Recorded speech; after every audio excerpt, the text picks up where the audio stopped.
आध्यात्मिक मान्यताओं को चुनौती देते हुए समाज की स्थापित धारणाओं पर सवाल उठाने लगे थे। So how can I consider myself a God? God is the greatest lie invented by man.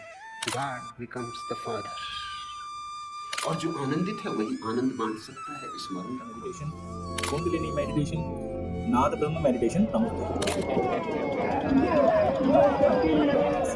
Osho को गिरफ्तार किया गया और उन पर कई आव्रजन उल्लंघनों का आरोप लगाया गया। भारत के एक जिज्ञासु और विद्रोही बच्चे से लेकर एक वैश्विक आध्यात्मिक नेता तक ओशो की शिक्षाओं और प्रभाव ने दुनिया पर अमिट छाप छोड़ी है। यह आत्म जागरूकता और आध्यात्मिक जागृति के मार्ग पर अमूल्य पाठ प्रस्तुत करती है। नमस्कार, आज हम आपको उस व्यक्ति के जीवन की यात्रा के बारे में बताने जा रहे हैं जिन्होंने अपनी आध्यात्मिक शिक्षाओं और क्रांतिकारी विचारों से पूरी दुनिया को प्रभावित किया।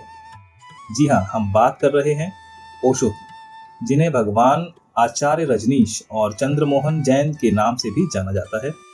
ओशो का जीवन, उनकी शिक्षा, उनके विचार और उनके साथ जुड़े विवाद, सभी कुछ इस आत्मकथा में हम विस्तार से जानेंगे। ओशो का जन्म 11 दिसंबर 1931 मध्य प्रदेश के छोटे से गांव कुशवाड़ा में एक जैन परिवार में हुआ था। उनके पिता बाबूलाल जैन एक कपड़ा व्यापारी थे और उनकी माता सरस्वती जैन एक गृहिणी थी। बचपन से ही ओशो का स्वभाव जिज्ञासु और विद्रोही था। वे पारंपरिक धार्मिक मान्यताओं को चुनौती देते हुए समाज की स्थापित धारणाओं पर सवाल उठाने लगे थे और इसी जिज्ञासु स्वभाव ने उन्हें धर्म और दर्शन की गहराइयों में जाने के लिए प्रेरित किया। ओशो की प्रारंभिक शिक्षा गांव के प्राथमिक विद्यालय में हुई। इसके बाद उन्होंने गाडरवारा में अपनी उच्च शिक्षा पूरी की। बचपन से ही उन्हें साहित्य और दर्शन में गहरी रुचि थी। उनके अध्यापकों और सहपाठियों के साथ होने वाले विवाद और सवाल जवाब उनकी विद्रोही प्रवृत्ति को दर्शाते थे। ओशो की ज्ञान की प्यास ने उन्हें दर्शन शास्त्र में उच्च शिक्षा प्राप्त करने के लिए प्रेरित किया। उन्होंने जबलपुर के हितकारिणी कॉलेज में दाखिला लिया, फिर D.N. जैन कॉलेज में अपनी ग्रेजुएशन की पढ़ाई पूरी की। 1955 में उन्होंने दर्शन शास्त्र में स्नातक की उपाधि प्राप्त की। इसके बाद उन्होंने सागर विश्वविद्यालय से 1957 में दर्शन शास्त्र में पोस्ट ग्रेजुएट की उपाधि प्राप्त की, जिसमें उन्हें प्रथम श्रेणी में स्थान प्राप्त हुआ। अपनी शिक्षा के दौरान ओशो ने विभिन्न बहस और सार्वजनिक भाषणों में भाग लिया, जहां उन्हें उनके गहरे दार्शनिक विचारों और उत्कृष्ट वक्तृत्व कला के लिए पहचाना गया। मास्टर्स की पढ़ाई पूरी करने के बाद उन्होंने रायपुर संस्कृत कॉलेज में दर्शन शास्त्र के प्रवक्ता के रूप में कार्य करना शुरू कर दिया था। हालांकि उनके अपरंपरागत विचारों के कारण कॉलेज प्रशासन से उनके मतभेद हो गए और उन्होंने नौकरी छोड़ दी। There is no God. So how can I consider myself a God? God is the greatest lie invented by man. Because man feels so helpless, so afraid of death, so burdened with life's problems. And because he has been raised by a father, by a mother, and those were the beautiful days, no responsibility, no worry. Somebody was taking care of him. That psychological childhood is projected into all the religions. God becomes the father. And there are few religions in which God becomes the mother. It is a simple psychological projection of a child. It has no basis in reality. And whenever you are afraid, whenever you are in trouble, you start seeking help. 1958 में ओशो ने जबलपुर विश्वविद्यालय में दर्शन शास्त्र के professor के रूप में कार्यभार संभाला। उनका शिक्षण तरीका और उनके क्रांतिकारी विचार उन्हें छात्रों और शिक्षकों के बीच एक लोकप्रिय लेकिन विवादास्पद व्यक्तित्व बना देते थे। इस दौरान उन्होंने भारत के विभिन्न हिस्सों में यात्रा भी की, जहां वे धर्म, आध्यात्मिकता और सामाजिक मुद्दों पर सार्वजनिक प्रवचन देते थे। उनके उत्तेजक विचारों और करिश्माई उपस्थिति ने उनके अनुयायियों की संख्या में लगातार वृद्धि की और वे धीरे धीरे एक आध्यात्मिक नेता के रूप में उभरने लगे। ओशो की शिक्षाएं धार्मिक परंपराओं और दार्शनिक विचारों का संगम थी, जिनमें हिंदू धर्म, बौद्ध धर्म, जैन धर्म, ताओवाद, सूफीवाद और ईसाई धर्म भी शामिल थे। उन्होंने ध्यान, जागरूकता और आंतरिक परिवर्तन को आत्मज्ञान के मार्ग के रूप में बहुत महत्वपूर्ण माना। ओशो का आध्यात्मिकता के प्रति दृष्टिकोण क्रांतिकारी और अपरंपरागत था। उन्होंने पारंपरिक धार्मिक प्रथाओं को चुनौती देते हुए एक व्यक्तिगत और अनुभवजन्य मार्ग की वकालत की। यही महत्वपूर्ण है। ओशो की प्रमुख शिक्षाओं में से एक थी जोरबा द बुद्धा की अवधारणा, जो जीवन के भौतिक और आध्यात्मिक पक्षों के बीच सामंजस्य स्थापित करने की बात करती है। उनका मानना था कि सच्ची आध्यात्मिकता का अर्थ है भौतिक संसार का आनंद लेना और साथ ही साथ आंतरिक जागृति की तलाश करना। ये विचार विशेष रूप से 20वीं सदी के अंत में भौतिकतावादी और उपभोक्तावादी संस्कृति के संदर्भ में बहुत प्रभावी था। ओशो की शिक्षाओं का एक और महत्वपूर्ण पहलू था ध्यान और आत्म जागरूकता। उन्होंने कई नए ध्यान तकनीकों का विकास किया, जिनमें डायनामिक मेडिटेशन, कुंडलिनी मेडिटेशन, नाद ब्रह्म मेडिटेशन प्रमुख थे। ये विधियां शारीरिक गतिविधियों, अभिव्यक्तिपूर्ण रिलीज और मौन अवलोकन के तत्वों को शामिल करती थी, जो आधुनिक साधकों के लिए ध्यान का एक अनूठा और सुलभ दृष्टिकोण प्रदान करती थी।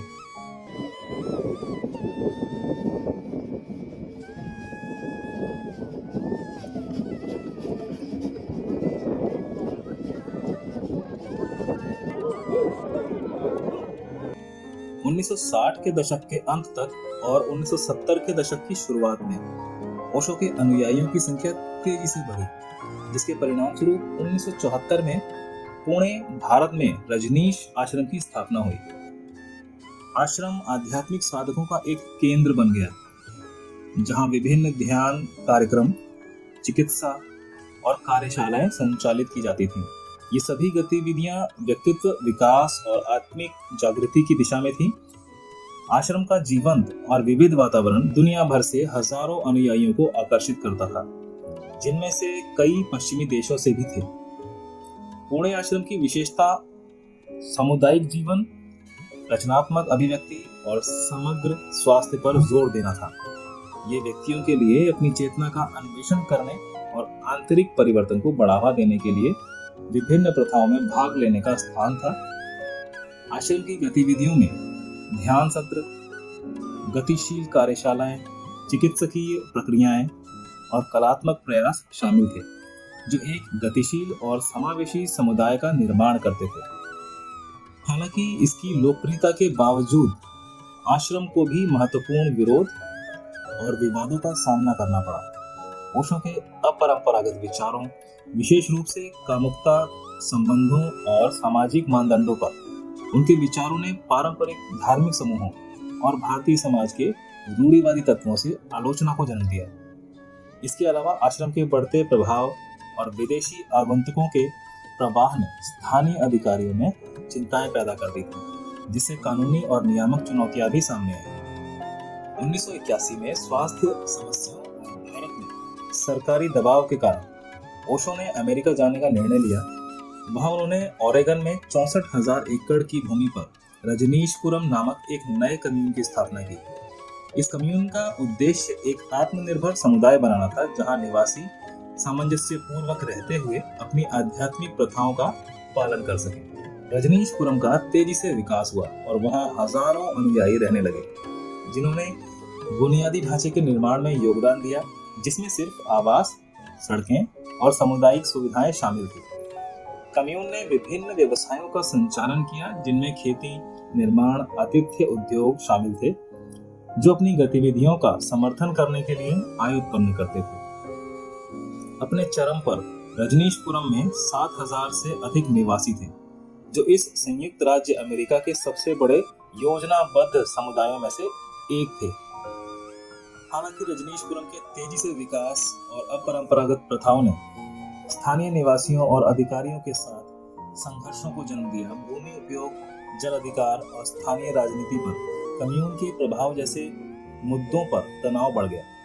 ये संघर्ष अंततः कानूनी लड़ाइयों और कम्यून की नेतृत्व की टीम की गतिविधियों की जांच में परिणत हुए। रजनीशपुरम के विवाद 1984 में चरम पर पहुंच गए, जब कम्यून की नेतृत्व टीम के कुछ समुदाय आपराधिक गतिविधियों में लिप्त पाए गए, जिनमें एक जैविक आतंकवादी हमला, वायर टैपिंग और आव्रजन धोखाधड़ी शामिल थे।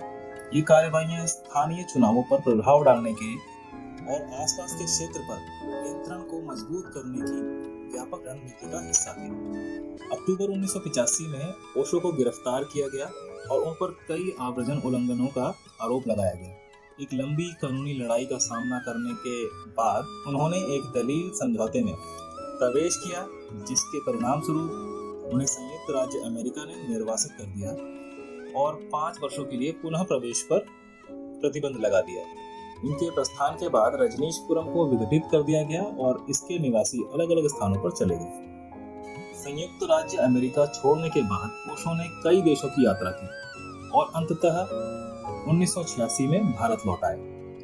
उन्होंने पुणे आश्रम को फिर से स्थापित किया, जिसे अब ओशो अंतर्राष्ट्रीय ध्यान केंद्र के नाम से जाना जाता है।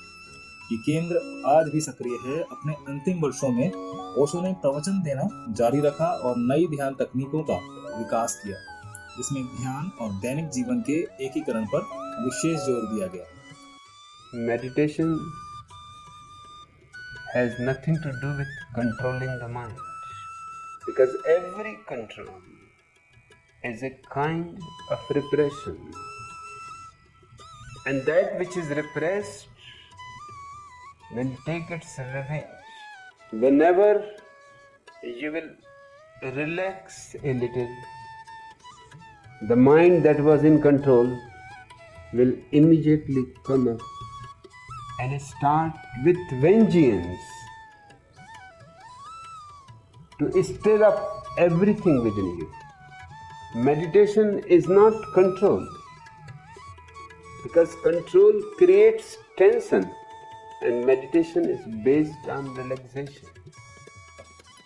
1980 के दशक के अंत में ओशो का स्वास्थ्य बिगड़ने लगा और 19 जनवरी 1990 को 58 वर्ष की आयु में उनका निधन हो गया। उनकी मृत्यु एक युग का अंत थी, लेकिन उनके विचार और प्रभाव दुनिया भर में फैलते रहे। उनके विचार, रिकॉर्ड किए गए प्रवचन और ओशो अंतर्राष्ट्रीय ध्यान केंद्र की गतिविधियों के माध्यम से उनकी शिक्षाएं आज भी जीवित हैं। ओशो की शिक्षाओं में आध्यात्मिकता, मनोविज्ञान, दर्शन, प्रेम और व्यक्तिगत विकास सहित कई विषयों का समावेश था। उनका मूल दर्शन इस बात पर जोर देता है कि वर्तमान क्षण में जीना है, जीवन की खुशियों और चुनौतियों को स्वीकार करना है और ध्यान और आत्म जागरूकता के माध्यम से आंतरिक परिवर्तन की खोज करना बहुत महत्वपूर्ण है। आधुनिक आध्यात्मिकता के क्षेत्र में ओशो के महत्वपूर्ण योगदान में से एक था पूर्व और पश्चिमी दार्शनिक परंपराओं का संगम। उन्होंने प्राचीन पूर्वी आध्यात्मिक प्रथाओं की बुद्धिमत्ता को आधुनिक मनोविज्ञान और विज्ञान के साथ जोड़ा। इस एकीकृत दृष्टिकोण ने उनकी शिक्षाओं को विविध श्रोताओं के लिए सुलभ बना दिया। उन्हें उन लोगों के साथ गूंजते हुए सुना गया जो आध्यात्मिकता की एक समग्र समझ की तलाश में थे। ओशो का प्रभाव उनके तत्काल अनुयायियों से परे जाकर व्यापक सांस्कृतिक और आध्यात्मिक आंदोलनों को प्रभावित करता है।